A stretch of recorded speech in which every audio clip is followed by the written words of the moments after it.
Seat को चुना और वायनाड छोड़ दी। Bureau report, DD news. और आज का जो हमारा चर्चा का विषय है, जो विशेष है वो भी इसी पर है। और हमारा विशेष ये है कि प्रियंका गांधी का हलफनामा क्या झूठ का पुलिंदा है। जी हां, प्रियंका गांधी का हलफनामा जो उन्होंने दायर किया है उपचुनाव को लेकर, क्या वो झूठ का पुलिंदा है। और इस पर बातचीत करने के लिए हमारे साथ 3 खास मेहमान इस वक्त जुड़ चुके हैं। हमारे साथ बीजेपी की तरफ से अपना पक्ष रखने के लिए राधिका खेड़ा जी हैं, हमारे साथ कांग्रेस की तरफ से पक्ष रखने के लिए निखिल जैन हैं, और साथ ही साथ हमारे साथ वरिष्ठ पत्रकार विजय त्रिवेदी जी हैं। आप तीनों ही मेहमानों का बहुत बहुत स्वागत डीडी न्यूज़ के इस कार्यक्रम में। शुरुआत निखिल जी मैं आप ही से करना चाहूँगा, और जिस बात का जिक्र आज गौरव भाटिया ने प्रेस कॉन्फ्रेंस में किया, क्यों प्रियंका गांधी वाड्रा ने वायनाड चुनाव में, जो कि सुप्रीम कोर्ट का निर्देश है, आदेश है कि जब भी कोई चुनाव में खड़ा होता है, हलफनामा दायर करता है, तो उसमें सारी बातें सच सच लिखनी होती है। क्या कांग्रेस ने, प्रियंका गांधी वाड्रा ने जनता के साथ सुप्रीम कोर्ट के निर्देश का उल्लंघन किया है? असीम जी, ये जो है कि जांच का विषय है, ये निर्वाचन आयोग का दायरा है। निर्वाचन आयोग को देखना है कि क्या प्रियंका गांधी ने जो हलफनामा दाखिल करा है, क्या वो अधूरा है, क्या वो झूठा है, क्या वो गलत है। भाजपा के प्रवक्ता आके बोल देंगे या भाजपा के नेता मंत्री आके बोल देंगे, उससे झूठ नहीं हो जाता। हाँ, 28 तारीख को इसकी जांच की जाएगी निर्वाचन आयोग की और तरफ जांच से। के बाद अगर हम इस मुद्दे पे इस पे चर्चा करें तब ज्यादा बेहतर होगा, क्योंकि सीधी सी बात यह है कि जब प्रियंका गांधी ऐसा कोई भी अपने हलफनामा में चीज नहीं छोड़ेंगी जो उन्हें भी पता है कि जांच में आ जाएगी। लेकिन हम जो ग्राफिक्स दिखा रहे हैं निखिल जी, जो कागज, जो हलफनामा दायर किया गया है, हम उसी को दिखा रहे हैं, और उसी को वो प्रेस कॉन्फ्रेंस में भी दिखा रहे थे। क्या ये झूठ है? नहीं, मैं ये नहीं कह रहा हूं कि हलफनामा झूठ है। मैं ये कह रहा हूं कि भाजपा के पास इस चीज का क्या तथ्य है कि जो जानकारी वो कह रहे हैं कि प्रियंका गांधी ने अपने हलफनामे में से छिपाई है, क्या वो सच है, क्या उसका आधार है। अगर भाजपा ये कह रही है कि कोई पिलानी एलएलपी या ट्रस्ट है जिसकी मालिक प्रियंका गांधी है और प्रियंका गांधी ने ये अपने हलफनामे में नहीं बताया, भाजपा के पास ये कहने का क्या तथ्य है। जाहिर सी बात है कि अगर कोई एलएलपी है या प्राइवेट लिमिटेड है, इसके पब्लिकली अवेलेबल रिकॉर्ड्स होते हैं। आप मैं कोई भी गूगल पे सर्च करके पहचान सकता है। प्रियंका गांधी जैसे वरिष्ठ नेता चाहे किसी भी पार्टी की हो, इतनी बड़ी बेवकूफी नहीं करेंगी। राधिका जी हमारे साथ बनी हुई है। डर है भाजपा को कि जब प्रियंका गांधी लोकसभा में आएंगी, शेरनी की तरह दहाड़ेंगी, तब भाजपा ही होगा। राधिका जी रिस्पॉन्ड कीजिए। आपके पास क्या सबूत है, क्या तथ्य है कि आप लोगों ने ये कहा कि ये जानकारी को छुपाई गई है एफिडेविट में? बहुत अफसोस की बात है कि बंटी बबली के प्रवक्ता अपनी जानकारी भी ध्यान से और अच्छे से लेकर नहीं आते हैं। ये देश हिंदुस्तान के कॉन्स्टिट्यूशन के हिसाब से चलता है, इटालियन कॉन्स्टिट्यूशन से नहीं। अगर वो स्टूडियो में है, इसका मतलब ये नहीं है कि वो चिल्लाएंगे। मैं फिर रिपीट कर रही हूँ, ये देश इंडियन कॉन्स्टिट्यूशन के हिसाब से चलता है, इटालियन कॉन्स्टिट्यूशन के हिसाब से नहीं। और इंडियन कॉन्स्टिट्यूशन और हमारी सरकार और हमारी जो जितने भी कोर्ट्स है, सब ने ये डिक्लेयर किया हुआ है कि आपको, अगर आप चुनाव लड़ रहे हैं, आपको अपने हस्बैंड, वाइफ और आपके जितने डिपेंडेंट्स हैं उनकी हर चीज डिक्लेयर करनी होती है। ये सिंपल प्रोसीजर है, जिसने चुनाव लड़ा हो वो जानता है। और गांधी परिवार तो पीढ़ी दर पीढ़ी चुनाव लड़ता आ रहा है। दादाजी, नाना जी, परनाना जी, दादी, फादर, मदर। अभी तो फिलहाल 2 गांधी परिवार के लोग ऑलरेडी हिस्सा है, एक राज्यसभा सांसद है, एक लोकसभा सांसद है। तो ये तो है नहीं कि उनका पहला चुनाव है। और यहाँ पे बोल रहे हैं कांग्रेस के प्रवक्ता कि सब कुछ ऑनलाइन अवेलेबल है। बिल्कुल सब कुछ ऑनलाइन अवेलेबल है। इसीलिए हम सवाल पूछ रहे हैं कि 5 एलएलपी जिसके अंदर रॉबर्ट वड्रा हिस्सेदार है, पार्टनर है या उन मालिक है, जो भी है, उनमें से 2 के नाम क्यों छुपाए गए? उन 2 के नाम में रॉबर्ट वड्रा का नाम है, ये तो गूगल पे मिल रहा है। अगर ये अपनी पढ़ाई दुरुस्त करके आए होते तो गूगल करके देखते। और एक और बता दूं, जब आप चुनाव लड़ते हैं तो एफिडेविट जो होता है उसको चुनाव जहां पे आप डीएम ऑफिस में, जहां पे उसके वहां पे बाहर जाके वो टांग दिया जाता है। और एफिडेविट ऑनलाइन अवेलेबल होता है, इसीलिए अवेलेबल होता है ताकि अगर कोई बात कोई छुपाता है, चाहे वो क्रिमिनल केस हो या एसेट्स हो, मेरे को समय दीजिए जितना उनको दिया था, तो वो उनके ऊपर आप ऑब्जेक्शन उठा सके। हमने ऑब्जेक्शन उठा दिया है, हमने दिखा दिया है प्रूफ के साथ कि उनके पास 2,60,000 से ज्यादा जिस जगह के शेयर थे वो भी उन्होंने मेंशन नहीं किया है। वो क्यों नहीं मेंशन किया है अब वो बताए। उनके पास बेस्ट ब्रेन्स है, सिंघवी जी उनका केस लड़ते हैं, उन्हीं की टीम उनका हलफनामा भरती है, तो ये मिस क्यों किया गया? जनता को वोट क्यों बनाया जा रहा निखिल है। जी बताइए, ये राधिका जी कह रहे हैं कि आपने छुपाया है, इसको जानबूझकर छुपाने का काम किया गया कांग्रेस की तरफ से। सबसे पहली बात तो मैं कांग्रेस पार्टी का अधिकृत प्रवक्ता नहीं हूं कि अगर दर्शकों को कोई ठीक है, आप confusion हो तो वो मैं आप clear सपोर्टर करता हैं, हूं। कांग्रेस के सपोर्टर हैं। दूसरी बात, राधिका खेड़ा जी जिस बंटी बबली का मुझे प्रवक्ता कह रही थी, उसी बंटी बबली के प्रवक्ता ये भी रही हैं कुछ सालों तक, तो ये कोई डिबेट की मर्यादा नहीं है। मैं कांग्रेस आखिरी बात पार्टी की उन्होंने ये बोला है प्रवक्ता कि थी, आप बंटी बबली मुद्दों पे आइए, ठीक है राधिका जी, आप दोनों ही मुद्दों पर रहिए, ठीक रहेगा। ठीक जो है, हाँ जी, महात्मा गांधी की respond कीजिए। कांग्रेस थी, राहुल गांधी की कांग्रेस नहीं। ठीक है, आप निखिल जी सन बताइए। 1940 में कांग्रेस के प्रवक्ता आप थे। फिर निखिल जी, आप अब मुद्दे बात पे यह आइए, है, हाँ। आपने ये कहा है कि एलएलपीज में पार्टनरशिप छुपाई गई है और उसके बाद आप शेयर्स का जिक्र करती नहीं हैं। तो क्या आप राधिका ये जी कह रहे हैं कि ये LLP में सारी shares चीजें, हैं? नहीं एक मिनट, राधिका जी कह रही है ये सारी चीजें तो गूगल करके भी लोगों को मिल सकता Exactly. है, ये सारी चीजें हैं, फिर इसको क्यों छुपाया गया? और आप कह रहे हैं कि कहां है डॉक्यूमेंट्स, आप बताइए। असीम जी, मैं यही कह रहा हूं कि भाजपा मुद्दों को भड़काने की कोशिश कर रही है। राधिका खेड़ा जी ने खुद कहा कि एलएलपी की पार्टनरशिप छिपाई गई। जिनको इस विषय में जानकारी होगी वो जानेंगे कि शेयर्स में से कंपनीज नहीं, के होते हैं, 5 में से एलएलपी 3 के शेयर नहीं होते। 5 में से 3 एलएलपी की जानकारी तो दी गई ना, भैया एलएलपी 2 में की जानकारी नहीं दी दूसरी कंपनी गई, 2 में की शेयर जानकारी है। क्यों नहीं दी आप गई? सवाल तो सुन यही रहे है। हैं, अभी आप आपने पढ़ के कहा, आते हैं। आप जैसे राधिका लोग जी, ये जो अभी हमारे आपने लिए बहुत कहा, अच्छा है, अभी आपने कांग्रेस कहा के कि ऐसे 5 में प्रवक्ता से होने 3 चाहिए एलएलपी जिनको कुछ दिखाई, नहीं पता 2 होता है। एलएलपी नहीं बिना दिखाई। पढ़े के अब आप अपनी डिबेट बात पे बदल आते के हैं। बोल रही हैं शेयर्स हो गए। मैं आप वो पहले दो- खुद सोच लीजिए आप बोलना क्या चाहिए। पहले आप एलएलपी को छुपाने की बात करती हैं, फिर आप शेयर्स की बात करती हैं। आप राधिका जी, पहले राधिका अपना जी, राधिका मुद्दा जी, मैं वही डिसाइड कर इनसे पूछ लीजिए, रहा हूं। आप अपने तथ्य डिसाइड मैं कर राधिका जी, लीजिए। मैं यही इनसे पूछ रहा हूं कि 5 में से 3 को दिखा दिया गया, 2 को क्यों नहीं दिखाया, बताइए। असीम जी, मैं ये कह रहा हूं कि ये राधिका खेड़ा जी का आरोप है, इसकी जांच निर्वाचन आयोग करेगा। मैं उन्हीं की बात में एक सिंपल कॉन्ट्रडिक्शन यही आपके नहीं पता दर्शकों को निर्वाचन पॉइंट आयोग आउट कर इसकी रहा हूं जांच करने जा कि रहा है, वो एलएलपी क्या में डिबेट कर शेयर्स रहे हैं? नहीं होते, फिर भी भाजपा की राष्ट्रीय प्रवक्ता आके कह रही हैं कि शेयर्स एलएलपी के शेयर छुपाए गए। आपने बात तो यही कही कि 2 एलएलपी के पार्टनरशिप का जिक्र नहीं है, तो आप शेयर्स का जिक्र क्यों कर रही हैं? या तो आप बोलती कि एक कंपनी में भी शेयर्स थे, वो भी छुपाए, एलएलपी भी छुपाई, ये भी छुपाया, ये तो आपने कहा नहीं। नहीं तो मुझे लगता है असीम जी, आपको ऐसे लोग लाने चाहिए जिनको मुद्दे के बारे में पता हो और उनको ठीक है, सुनाई भी साफ से दे। ठीक है, राधिका इतने जी। क्लियरली मैंने बोला, कंपनी में आपने 2, अब जहां पे आप पार्टनर है वो नहीं दिखाया, दूसरी कंपनी में जहां पे आपके पास 2 लाख कंपनी में पार्टनर कहां से होते हैं? कंपनी में शेयर होल्डर्स होते हैं। राधिका खेड़ा जी, आप पता नहीं किस बंटी बबली या कौन सी महात्मा गांधी की या कौन सी भाजपा की प्रवक्ता थी। पहले मूल मुद्दे समझिए। जब आप फाइनेंशियल डिस्क्लोजर्स पे आके राष्ट्रीय न्यूज चैनल पे डिबेट कर रही हैं, तो कम से कम ये समझिए कि कंपनी में शेयर होल्डर होते हैं, शेयर्स होते हैं, पार्टनरशिप में पार्टनर्स होते हैं। कभी आप कंपनी का पार्टनर बनाती हैं, कभी आप पार्टनरशिप के शेयर्स बताती हैं। पहले आप क्लियरली पढ़ लीजिए आप बोलना क्या चाहती हैं। निखिल, लेकिन सॉरी, आप कैसे प्रवक्ता लाते हैं सिंह जी? डीडी नेशनल मतलब देश का मेन इंपॉर्टेंट सबसे चैनल है। हम दोनों को एक सम्मान के साथ आप भी,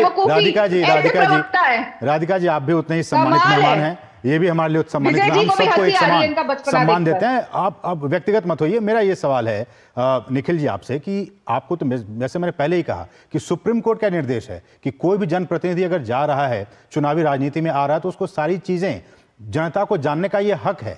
लेकिन क्या बीजेपी ने जिस तरह से आज कहा कि चाहे वो शेयर होल्डर्स की शेयर्स की बात हो, उसको छुपाने का काम किया गया प्रियंका गांधी की तरफ से, और उनके पति की तरफ से जो एलएलपी है उसमें से 5 में से 3 का जिक्र है और 2 का जिक्र नहीं है।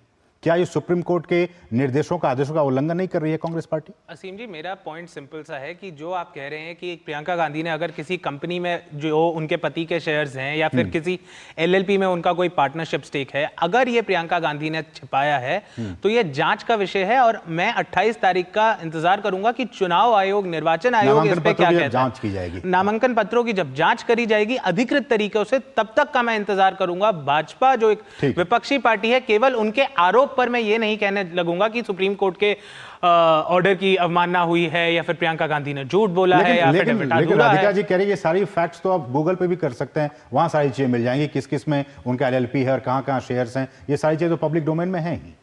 नहीं, देखिए, मैं भाजपा के प्रवक्ताओं की बातों को इसलिए सीरियसली नहीं ले पाता हूं क्योंकि भाजपा के जो मुख्यमंत्री हैं हेमंत बिस्वा शर्मा, भारत जोड़ो न्याय यात्रा जो राहुल गांधी कर रहे थे, उसके दौरान उन्होंने ये कह दिया था कि एक बॉडी डबल घूम रहा है। अब अगर ये किसी और प्रियंका गांधी की एलएलपी नहीं देखी, असीम जी मैं बता देता हूं मैं क्यों कह रहा हूं, मैं बता देता हूं मैं क्यों कह रहा हूं, असीम जी मैं इसी मुद्दे की बात कर रहा हूं, मैं इसी मुद्दे की बात कर रहा हूं, मैं बता देता हूं मैं ये क्यों कह रहा हूं। नहीं, मैं रीजन दे देता हूं मैं क्यों कह रहा हूं। ये प्रियंका गांधी नाम की या रॉबर्ट वाड्रा नाम के पूरे देश में इकलौते व्यक्ति तो नहीं होंगे जो पब्लिकली अवेलेबल डेटा होता है किसी एलएलपी का। नहीं, पब्लिकली ये कोई एक्सक्यूज नहीं, ये सारी नहीं बातें नहीं नहीं हसीम जी, एक बारी आप कंप्लीट करने दीजिए, एक बारी कंप्लीट करने दीजिए। एलएलपीज का और कंपनीज का जो पब्लिकली अवेलेबल डेटा होता है उसमें आप शेयर होल्डिंग पैटर्न्स और डायरेक्टर्स और पार्टनर्स देख सकते हैं और उनके नाम आते हैं। ठीक है, हमारे अब साथ जरूरी नहीं है कि वही प्रियंका गांधी और ये प्रियंका गांधी थे, इसीलिए जांच का विषय। बातें नहीं कर रहे होते। ठीक है, हमारे साथ विजय त्रिवेदी जी जो भी बने हुए हैं और इन सारी बातों को सुन रहे हैं। विजय सर, आपका स्वागत। और आपने बीजेपी को भी सुना, आपने कांग्रेस को भी सुना, किस तरह की लाइनें, किस तरह की बातें आप ड्रॉ कर पा रहे हैं इन दोनों की बातों को सुनकर? असीम जी, गंभीर मुद्दा है, जिस तरह से ये सामने आई है बात, लेकिन ये बात भी ठीक है निखिल जी की, अभी जब स्क्रूटनी होगी वहां पर फॉर्म की, तो उसमें इलेक्शन कमीशन देखेगा कि क्या जानकारी रखी गई है और क्या जानकारी नहीं रखी गई है। लेकिन मैं उससे आगे की बात बताता हूँ कि यदि ये जानकारी अभी मान लीजिए उनका फॉर्म रिजेक्ट नहीं होता, क्योंकि फॉर्म अगर रिजेक्ट हो गया तो फिर एक नया इशू बनेगा कि भारतीय जनता पार्टी चुनाव आयोग के साथ मिलकर उनको चुनाव लड़ने से रोक रही है। समझिए, आज मैं आपको 28 तारीख की बात बता रहा हूं, अगर ऐसा हुआ तो। और लेकिन उसके बाद भी चुनाव जीत भी जाए, चुनाव आयोग भी तो फैक्ट्स एंड फिगर्स को देखेगी ना सर, ऐसा तो मैं बात वो नहीं कह रहा, मैं आगे की राजनीति की बात बता रहा हूँ आपको। हाँ ठीक है, कि यदि ऐसा हुआ तो, अगर ऐसा हुआ तो मुझे जानकारी नहीं क्या होगा क्या नहीं होगा, लेकिन अगर ऐसा हुआ तो आपका ये आरोप लगेगा कि भारतीय जनता पार्टी चुनाव आयोग के साथ मिलकर प्रियंका जी को चुनाव लड़ने से रोक रही है। इसका एक और तरीका भी हो सकता है कि वो फर्जी खारिज ना भी हो, तो वो जब चुनाव जीत जाते हैं, मैं तो ये कह रहा हूं कि आप तो असीम साहब ये बताना चाहता हूं, 12 जून 1975 को याद कीजिए। 12 जून 1975 हिंदुस्तान की राजनीति का सबसे महत्वपूर्ण दिन है, जब जस्टिस सिन्हा ने तब की प्रधानमंत्री इंदिरा गांधी जी का चुनाव खारिज कर दिया था, केवल इस आधार पर क्योंकि उन्होंने एक सरकारी अफसर का गलत इस्तेमाल किया जी। तो कांग्रेस को तो ज्यादा कॉशियस होना चाहिए। प्रधानमंत्री जैसा चुनाव जो है खारिज कर दिया गया था, रद्द कर दिया गया था, इलाहाबाद हाईकोर्ट का फैसला, इसलिए 12 जून 1975 को हमेशा याद कीजिए। बिल्कुल ठीक है। और अब क्या होता है, उसके बाद क्या चल रहा है, और यदि वो चुनाव लड़ भी लेती है तो उसके बाद भी इस पूरे मकसद में जाया जा सकता है। लेकिन इस तरह के कमजोर तर्क मत लीजिए कि देश में प्रियंका गांधी और रॉबर्ट वाड्रा नाम के बहुत सारे लोग हो सकते हैं। इसलिए मैंने भी कहा कि ये तर्क सही नहीं बैठ रहा है। ये उनकी बात ठीक है कि चुनाव आयोग देखेगा, जो भी रिटर्निंग ऑफिसर होगा वो देखेगा कि क्या सही है क्या नहीं है, और उसके आगे बढ़ेगा। ठीक है, यही सवाल राधिका जी आपसे, जिस बात का जिक्र वरिष्ठ पत्रकार कर रहे हैं, कि क्या आप लोगों को भी 28 तक का वेट नहीं करना चाहिए था, कि जब निर्वाचन आयोग इन तमाम चीजों को देखे और फिर वो कहे कि देखिए आपने गलत लिखा, आपने छुपाया, 28 का वेट करना चाहिए था आप लोगों को? क्यों वेट करें? जैसा मैंने कहा, जब आप चुनाव लड़ते हैं, ये सिंपल तरीका होता है, सिंपल प्रोसीजर है कि जो आपका हलफनामा होता है उसको ऑफिसर के कमरे के बाहर लटका दिया जाता है। जितने लोग चल रहे हैं, अगर 10 लोग उस सीट पे हैं तो 10 जनों का डीसी ऑफिस में नोटिस बोर्ड के बाहर लगा दिया जाता है चुनावनामा। किसी के लिए भी वो अवेलेबल है। अगर हमें उसमें डिस्क्रिपेंसीज दिख रही है तो हम देश की जनता को क्यों ना बताएं, क्योंकि हमने जो दिखाए फैक्ट्स, हमने रॉबर्ट वाड्रा साहब के इनकम टैक्स रिटर्न दिखाए, उसमें उनकी अलग दिखाई दे रही है चीजें, जो उन पे केस चल रहे हैं, जो पेंडिंग चीजें हैं वो अलग है। और जो प्रियंका गांधी वाड्रा की जितनी भी शेयर होल्डिंग्स है, उनके हस्बैंड की जितने भी शेयर्स है कंपनीज के अंदर, या उनके हिस्से हैं या पार्टनरशिप्स है, वो सब ऑनलाइन भी अवेलेबल है। हमने सिर्फ वो फैक्ट्स को देश के सामने रखा है। क्या देश की जनता का ये अधिकार नहीं बनता कि वो जाने कि किस तरीके से एक परिवार जो पीढ़ी दर पीढ़ी चुनाव लड़ता आ रहा है, जिनको पता है, मैं जैसा कहा, ये इनके परिवार में पहला चुनाव नहीं है, क्या ये किसी तरीके से ये खुद एक ड्रामा करना चाह रहे हैं, क्योंकि ये जान रहे हैं कि प्रियंका गांधी ये चुनाव हार सकती है। केरल के लोग नहीं चाह रहे कि ये चुनाव जीते, वहां पे कैंडिडेट किसी और को वो चुनना चाह रहे हैं, या जो भी साजिश है इनकी, और ये जानबूझ के फिर ब्लेम, जैसा हमारे वरिष्ठ पत्रकार साहब ने कहा, विजय जी ने, ये ब्लेम डालने की कोशिश करेंगे कि बीजेपी ने रोक दिया। रोना तो इन्होंने रोना ही है ना, अपनी इनकेपेबिलिटीज को छुपाने के लिए। निखिल जी, आप मैम की बातों को रिस्पॉन्ड कीजिए, लेकिन मेरा सवाल उसमें एक और ऐड कर रहा हूं मैं, वो ये कि दिन के 2 बजे के आसपास आज गौरव भाटिया की तरफ से प्रेस कॉन्फ्रेंस की गई। 7 घंटे का वक्त बीत गया है, आज अभी रात के 9 बज रहे हैं, 9 से ज्यादा हो गया है। अभी तक कांग्रेस पार्टी की तरफ से इस प्रेस कॉन्फ्रेंस को लेकर और जो आरोप लगाए गए हैं, कोई प्रतिक्रिया नहीं आई है। असीम जी, सबसे पहले विजय त्रिवेदी जी ने एक बात कही कि 12 जून 1975 में देश की प्रधानमंत्री का चुनाव खारिज कर दिया गया था हाईकोर्ट द्वारा। वो शायद ये बताना भूल गए कि 7 नवंबर 1975 को सुप्रीम कोर्ट ने हाईकोर्ट के उसी डिसीजन को ओवरटर्न कर दिया था। तो ये बात बहुत भारी होती है कि इंदिरा गांधी ने गलत करा ये हाई कोर्ट ने कहा था और सुप्रीम कोर्ट ने ये कहा कि इंदिरा गांधी ने कुछ गलत नहीं करा था।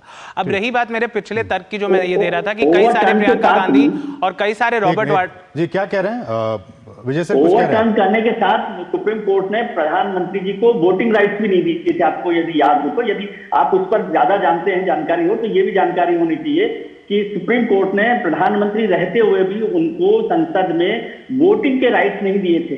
और उसका नतीजा ये हुआ था कि जब भी वहां पर बिल पास होता था इमरजेंसी के दौरान, तो हर 15 मिनट में प्रधानमंत्री के तौर पर इंदिरा गांधी जी को हाउस से बाहर जाना पड़ता था। शायद आपको जानकारी नहीं होगी, उस पर पूरा सब पढ़ लीजिए उसको, और विस्तार से उस पर चर्चा की गई। ठीक है, निखिल जी आप दुरुस्त कर लीजिए अपनी जानकारी को। जी रिस्पॉन्ड कीजिए, बताइए। ठीक है, मैं मुद्दे की बात पे ज्यादा रहना चाहता हूं कि जो मैंने ये तर्क दिया कि प्रियंका गांधी कई हो सकती हैं और रॉबर्ट वाड्रा कई हो सकते हैं, मेरा एक आधार है उस तर्क का कि जब भी आप कंपनीज के डायरेक्टरशिप्स, ओनरशिप्स, शेयर होल्डिंग पैटर्न्स देखते हैं, उसमें कोई यूनिक आइडेंटिफिकेशन नंबर्स ऐसे नहीं होते। उसमें किसी का पैन कार्ड, किसी का आधार कार्ड, पासपोर्ट नंबर के बेसिस पे नहीं होता, केवल और केवल नाम होता है। तो अगर भाजपा ये एक पत्र लेके आ जाएगी, देखिए जी एक फिलानी कंपनी में प्रियंका गांधी की ओनरशिप है 20%, 10%, 100% जो भी है, मैं मान नहीं सकता कि ये वही प्रियंका गांधी की बात करी जा रही है। इसीलिए मैं बार बार ये स्ट्रेस कर रहा हूं कि 28 तारीख का वेट करिए, निर्वाचन आयोग को जांच करने 28 को कितनी प्रियंका गांधी होंगी जिनके हस्बैंड का नाम रॉबर्ट वाड्रा होगा? कितनी प्रियंका गांधी होंगी जिनके हस्बैंड का नाम रॉबर्ट वाड्रा होगा? और आप गूगल करके देख लीजिए, मुझे बता दीजिए 5 और रॉबर्ट वाड्रा जो हिंदुस्तान में रहते हैं। आपको ओपन चैलेंज है, अभी गूगल करके बताइए। चलिए हम सभी को 28 का वेट करना चाहिए जब निर्वाचन आयोग इस पत्र की जांच करे और क्या सही है क्या गलत है इसका पता हमें 28 तारीख को ही पता चल पाएगा। बहुत बहुत शुक्रिया निखिल जी आपका हमारे साथ जुड़ने के लिए। राधिका जी आपका बहुत बहुत शुक्रिया। विजय सर आपका भी बहुत बहुत शुक्रिया। आप तीनों ही मेहमानों का हमारे साथ जुड़ने के लिए बहुत बहुत शुक्रिया। बढ़ेंगे आगे, रुकेंगे एक बहुत ही छोटे से ब्रेक के लिए। आप देखते रहिए DD news. Thank you sir. कभी नाच गाना और बेहतरीन खाना, कभी सास बहू की नोक-झोंक में स्वाद का मुस्कुराना, कभी रिश्तों में मुस्कुराहट और स्वाद भरना। असली मसालों का उपहार MDH बनाए खास हर त्योहार, क्योंकि हर रिश्ता है स्वाद से जुड़ा। आइए मनाए खुशियों की दीपावली MDH मसालों वाली। बात जब पीढ़ियों की